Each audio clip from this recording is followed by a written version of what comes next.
उद्धवजी मला माहितीये, जोपर्यंत बाईच्या कपाळावरती कुंकू आहे तोपर्यंत बाईने पदराकडून साडी फाडू नये हे मला माहितीये. काय गोड उत्तर दिलं द्रौपदीताई नाही का? द्रौपदीताई सांगते हे मला माहितीये, पण तरी सुद्धा मी पदराकडून साडी फाडते. त्याचं कारण ऐका उद्धवजी, त्याचं कारण असं आहे, या कपाळावरती किती दिवस कुंकू शिल्लक ठेवायचं हे माझ्या दादाच्या हातात आहे आणि त्याचं बोट आज कापलंय. मागचा पुढचा कोणताही विचार द्रौपदीताईनं केला नाही. डोक्यावरचा पदर खाली काढला, पदराकडून साडी फाडली, चिंधी काढली आणि ती चिंधी द्रौपदीताईने भगवंताच्या बोटाला बांधली. भर जरी ग पितांबर दिला फाडून,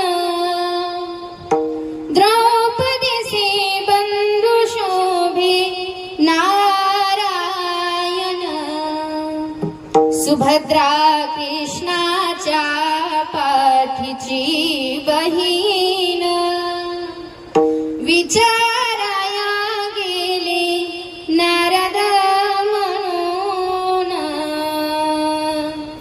बोट श्री हरीचे कापले गबाई,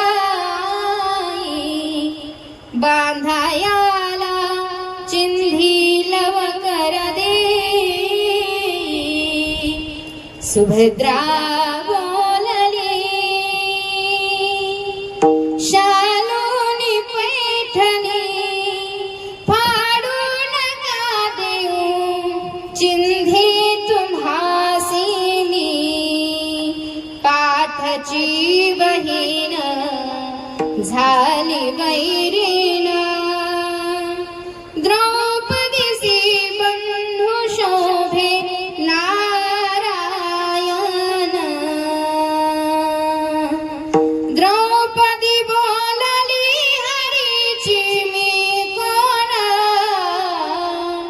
परी मला त्याने मानिली